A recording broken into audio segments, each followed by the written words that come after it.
श्री गणेशाय नमः। जय श्री कृष्ण। राधे राधे। नमस्कार दोस्तों आप सभी को आने वाली विजया एकादशी की हार्दिक शुभकामनाएं। दोस्तों आज इस वीडियो में मैं आपको बताऊंगी साल 2024 में विजया एकादशी कब है। साथ ही मैं आपको बताऊंगी इसके शुभ मुहूर्त के बारे में। आप जानेंगे इस व्रत के पूजन विधि के बारे में। इसके साथ साथ आप जानेंगे पारण का सही समय। आप जानेंगे इस व्रत में क्या करें और क्या ना करें, व्रत में क्या खाए और क्या ना खाए, और इसके साथ ही हम श्रवण करेंगे विजया एकादशी की पावन व्रत कथा। तो चलिए दोस्तों यह वीडियो शुरू करें। दोस्तों विजया एकादशी का व्रत हर साल फाल्गुन मास के कृष्ण पक्ष की एकादशी तिथि को रखा जाता है। विजया एकादशी फाल्गुन और मार्च का पहला एकादशी व्रत है। इस व्रत को रखने और भगवान विष्णु की पूजा करने से कार्यों में सफलता प्राप्त होती है। यदि आपका किसी विशेष कार्य में सफलता प्राप्त करनी है तो विजया एकादशी का व्रत अवश्य रखना चाहिए। दोस्तों इस साल विजया एकादशी का व्रत 2 दिन है। तो आइए इस वीडियो में हम जाने कि इस साल विजया एकादशी कब है, इसके पूजा का शुभ मुहूर्त और पारण का समय के बारे में जानते हैं। दोस्तों हिंदू कैलेंडर के अनुसार फाल्गुन माह के कृष्ण पक्ष की एकादशी तिथि की शुरुआत 6 मार्च दिन बुधवार को सुबह 6:30 से होगी। यह तिथि 7 मार्च दिन गुरुवार को प्रातः 4:13 तक मान्य रहेगी। उदया तिथि के आधार पर विजया एकादशी का व्रत 6 मार्च बुधवार को है और यह 7 मार्च गुरुवार को भी है। गृहस्थ लोगों को विजया एकादशी का व्रत 6 मार्च को रखना है, जबकि वैष्णव संप्रदाय और साधु सन्यासी विजया एकादशी व्रत 7 मार्च को रखेंगे। जो लोग 6 मार्च को विजया एकादशी का व्रत रखेंगे वह सूर्योदय के साथ ही भगवान विष्णु की पूजा कर सकते हैं, क्योंकि उस समय से लाभ उन्नति मुहूर्त रहेगा। सुबह में आप 6:41 AM से लेकर सुबह 9:37 AM के बीच कभी भी पूजा पाठ करें। वही जो लोग 7 मार्च को विजया एकादशी का व्रत रखेंगे वे सुबह से शुभ उत्तम मुहूर्त 6:40 AM से 8:08 AM के बीच पूजा कर सकते हैं। गृहस्थ लोगों को विजया एकादशी का व्रत पारण 7 मार्च को दोपहर के बाद करना है। आप दोपहर में 1:43 से शाम 4 बजे के बीच कभी भी व्रत का पारण कर सकते हैं। उस दिन हरिवासर का समापन सुबह 9:30 AM पर होगा। जो लोग 7 मार्च को विजया एकादशी का व्रत रखेंगे वे 8 मार्च को सुबह 6:38 AM से 9 बजे के बीच कभी भी विजया एकादशी व्रत का पारण कर सकते हैं। दोस्तों इस बार एकादशी व्रत का पारण गोदूध और दही से करें। यदि संभव ना हो तो आप तुलसी दल और फल से भी पारण कर सकते हैं। 6 मार्च को विजया एकादशी के दिन व्यतिपात योग सुबह से 11:33 AM तक है। उसके बाद से वरियान योग होगा। उस दिन नक्षत्र पूर्वाषाढ़ा सुबह से दोपहर 2:52 PM तक है। उसके बाद से उत्तराषाढ़ा नक्षत्र है। उस दिन ब्रह्म मुहूर्त 5:02 AM से 5:51 AM तक है। दोस्तों विजया एकादशी का व्रत रखने से व्यक्ति को हर कार्य में सफलता प्राप्त होती है।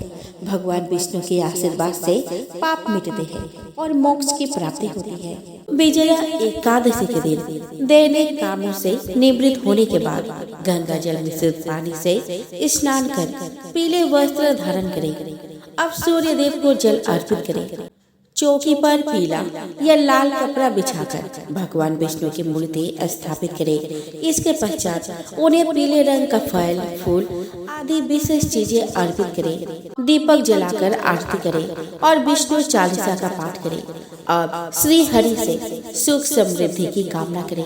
भगवान को खीर और मिठाई का भोग लगाएं। भोग में तुलसी दल जरूर शामिल करें। अंत में लोगों में प्रसाद का वितरण करें। दोस्तों हिंदू धर्म के अनुसार एकादशी व्रत करने की इच्छा रखने वाले मनुष्य को 10वें के दिन से ही कुछ अनिवार्य नियमों का पालन करना चाहिए। इन दिनों कुछ चीजों का सेवन निषेध माना गया है, दोस्तों, एकादशी के दिन यथाशक्ति अन्न दान करें, किंतु स्वयं किसी अन्य का दिया हुआ अन्न कदापि ग्रहण न करें। किसी कारणवश निराहार रहकर व्रत करना संभव न हो तो एक बार भोजन करें। इस दिन दूध या जल का सेवन कर सकते हैं। एकादशी व्रत में शकरकंद, कुट्टू, आलू, साबूदाना, नारियल, काली मिर्च, सेंधा नमक, दूध, बादाम, अदरक, चीनी आदि पदार्थ खाने में शामिल कर सकते हैं। एकादशी का उपवास रखने वालों को 10वें के दिन मांस, लहसुन, प्याज, मसूर की दाल आदि निषिद्ध वस्तुओं का सेवन नहीं करना चाहिए। एकादशी के दिन प्रातः लकड़ी का दातुन न करें। इस दिन वृक्ष से पत्ता तोड़ना वर्जित है, अथवा स्वयं गिरा हुआ पत्ता लेकर सेवन करें। नींबू, जामुन या आम के पत्ते लेकर चबा ले और अंगुली से कंठ साफ कर ले। यदि यह संभव न हो तो पानी से 12 बार कुल्ली कर ले। एकादशी के दिन व्रतधारी व्यक्ति को गाजर, शलजम, गोभी, पालक इत्यादि का सेवन नहीं करना चाहिए। एकादशी पर श्री विष्णु की पूजा में मीठा पान चढ़ाया जाता है, लेकिन इस दिन पान खाना भी वर्जित है। फलों में केला, आम, अंगूर, बादाम, पिस्ता इत्यादि अमृत फलों का सेवन करें। सूखे मेवे जैसे बादाम, पिस्ता आदि का सेवन किया जा सकता है। एकादशी तिथि पर जौ, बैंगन, सेमफली नहीं खानी चाहिए। इस व्रत में सात्विक भोजन करें। मांस, मदिरा या अन्य कोई भी नशीले पदार्थ का सेवन नहीं करें। प्रत्येक वस्तु को प्रभु को भोग लगाकर तथा तुलसी दल छोड़कर ग्रहण करना चाहिए। दोस्तों, ज्योतिष में ऐसा माना जाता है कि एकादशी के दिन तुलसी के पत्ते तोड़ने से घर में अपशकुन आ सकता है और जीवन में समस्याएं बढ़ सकती है। एकादशी में तुलसी की पत्तियां तोड़ने से व्यक्ति को कम से कम 11 सालों तक समस्याओं का सामना करना पड़ सकता है। इसीलिए कहा जाता है क्योंकि तुलसी को पवित्रता और सौभाग्य का स्रोत माना जाता है। एकादशी के दिन मुख्य रूप से माता तुलसी की पूजा की जाती है, क्योंकि मान्यता है कि एकादशी में ही तुलसी माता और शालिग्राम का विवाह हुआ था। इसी वजह से यदि कोई एकादशी के दिन तुलसी पूजन करता है तो उसे विशेष फलों की प्राप्ति होती है। वही इस दिन तुलसी की पत्तियां तोड़ने से उन्हें शारीरिक नुकसान हो सकता है, जिससे आपको कई नकारात्मक प्रभाव हो सकते हैं। यदि हम पौराणिक मान्यताओं की बात करें तो किसी भी एकादशी के दिन माता तुलसी विष्णु जी के लिए निर्जला उपवास रखती है। इसी वजह से इस दिन तुलसी में जल चढ़ाने की भी मनाही होती है। यदि कोई इस दिन तुलसी तोड़ता है तो यह ईश्वर के अपमान जैसा होता है। क्योंकि तुलसी की पत्तियां के बिना भगवान विष्णु को भोग स्वीकार्य नहीं होता, इसीलिए आप एकादशी तिथि लगने के एक दिन पहले ही तुलसी की पत्तियां तोड़ कर रख लें। इस दिन आप तुलसी के गमले के पास नीचे गिरी हुई पत्तियों को भी धोकर भोग में चढ़ा सकते हैं। यदि आप मंदिर में पुजारी से प्रसाद में तुलसी की पत्तियां लाती है तो उनका इस्तेमाल भी दोबारा भोग लगाते समय कर सकती है। यदि आपको एकादशी के दिन किसी भी वजह से तुलसी की पत्तियां तोड़नी पड़े तो इसे सम्मान पूर्वक प्रार्थना करते हुए और क्षमा मांगते हुए तोड़े, लेकिन पत्तियां तोड़ने का उद्देश्य सिर्फ पूजा से जुड़ा हुआ होना चाहिए। एकादशी तिथि के दिन आप तुलसी के विधि विधान से पूजन कर सकती है, लेकिन इस दिन इसकी पत्तियां तोड़ने से बचना चाहिए, जिससे आपके जीवन में किसी तरह की नकारात्मक प्रभाव न पड़े। आइए दोस्तों, अब हम श्रवण करें विजया एकादशी की पावन व्रत कथा। दोस्तों, धर्मराज युधिष्ठिर बोले कि हे जनार्दन, फाल्गुन मास के कृष्ण पक्ष की एकादशी का क्या नाम है, उसकी विधि क्या है, कृपया करके आप मुझे बताइए। श्री भगवान बोले कि राजन, फाल्गुन मास के कृष्ण पक्ष की एकादशी का नाम विजया एकादशी है। इसके व्रत के प्रभाव से मनुष्य को विजय प्राप्त होती है। यह सब व्रतों में उत्तम व्रत है। इस विजया एकादशी के महात्म्य के श्रवण व पठन से समस्त पाप का नाश हो जाता है।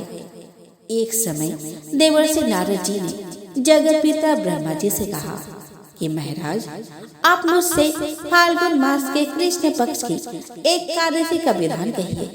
ब्रह्मा जी कहने लगे कि हे नारद, विजया एकादशी का व्रत पुराने तथा नए पापों को नाश करने वाला है।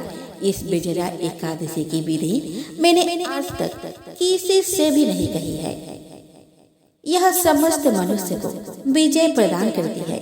त्रेता युग में मर्यादा पुरुषोत्तम श्री रामचंद्र जी को जब 14 वर्ष का वनवास हो गया, तब वे श्री लक्ष्मण और सीता जी सहित पंचवटी में निवास करने लगे। वहाँ पर दुष्ट रावण ने जब सीता जी का हरण किया, तब इस समाचार से श्री रामचंद्र जी और लक्ष्मण अत्यंत व्याकुल हुए और सीता जी की खोज में चल दिए। घूमते घूमते जब वे मरणासन्न जटायु के पास पहुँचे, तो जटायु उन्हें सीता जी का वृत्तांत सुनाकर स्वर्ग लोक चला गया। कुछ आगे जाकर उनकी सुग्रीव से मित्रता हुई और बाली का वध किया। हनुमान जी ने लंका में जाकर सीता जी का पता लगाया और उनसे श्री रामचंद्र जी और सुग्रीव की मित्रता का वर्णन किया। वहां से लौटकर हनुमान जी ने भगवान राम के पास आकर सब समाचार कहे। श्री रामचंद्र जी ने वानर सेना सहित सुग्रीव की संपत्ति से लंका को प्रस्थान किया। जब श्री रामचंद्र जी समुद्र के किनारे पहुंचे, तब उन्होंने मगरमच्छ आदि से युक्त उस अगाध समुद्र को देखकर लक्ष्मण जी से कहा कि इस समुद्र को हम किस प्रकार से पार करेंगे। श्री लक्ष्मण जी ने कहा कि हे पुराण पुरुषोत्तम, आप आदि पुरुष से सब कुछ जानते हैं। यहाँ से आधा योजन दूर पर कुमारी द्वीप में बकदालभ्य नाम की मुनि रहते हैं।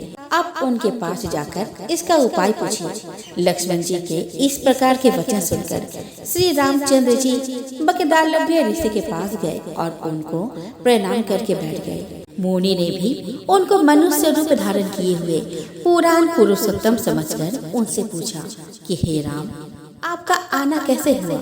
रामचंद्र जी कहने लगे कि हे ऋषि, मैं अपनी सेना सहित यहाँ आया हूँ और राक्षसों को जीतने के लिए लंका जा रहा हूँ। आप कृपा करके समुद्र पार करने का कोई उपाय बतलाइए। मैं इसी कारण आपके पास आया हूँ। बगदालभ्य ऋषि बोले कि हे राम, फाल्गुन मास के कृष्ण पक्ष की एकादशी का उत्तम व्रत करने से निश्चय ही आपकी विजय होगी। साथ ही आप समुद्र भी अवश्य पार कर लेंगे। इस व्रत की विधि यह है कि 10वें के दिन स्वर्ण, चांदी, तांबा या मिट्टी का एक घड़ा बनाए। उस घड़े को जल से भरकर तथा 5 पल्लव रखकर वेदिका पर स्थापित करें। उस घड़े के नीचे सतंजा और ऊपर जौ रखे। उस पर श्री नारायण भगवान की स्वर्ण की मूर्ति स्थापित करें। एकादशी के दिन स्नान आदि से निवृत्त होकर धूप, दीप, नैवेद्य, नारियल आदि से भगवान की पूजा करें। तत्पश्चात घड़े के सामने बैठकर दिन व्यतीत करें और रात्रि को भी उसी प्रकार बैठे रहकर जागरण करें। द्वादशी के दिन नित्य नियम से निवृत्त होकर उस घड़े को ब्राह्मण को दान कर दे। हे राम, यदि तुम भी इस व्रत को सेनापतियों सहित करोगे तो तुम्हारी विजय अवश्य होगी। श्री रामचंद्र जी ने ऋषि के कथन अनुसार इस व्रत को किया और उसके प्रभाव से दैत्यों पर विजय पाई। अतः हे राजन, जो कोई मनुष्य विधि पूर्वक इस व्रत को करेगा, दोनों लोकों में उसकी अवश्य विजय होगी। श्री ब्रह्मा जी ने नारद जी से कहा था कि हे पुत्र, जो कोई इस व्रत के महात्मा को पढ़ेगा या सुनता है, उसको वाजपेयी यज्ञ का फल प्राप्त होता है। इति विजया एकादशी की व्रत कथा यही समाप्त होती है। तो प्रेम से बोलो विष्णु भगवान की जय हो।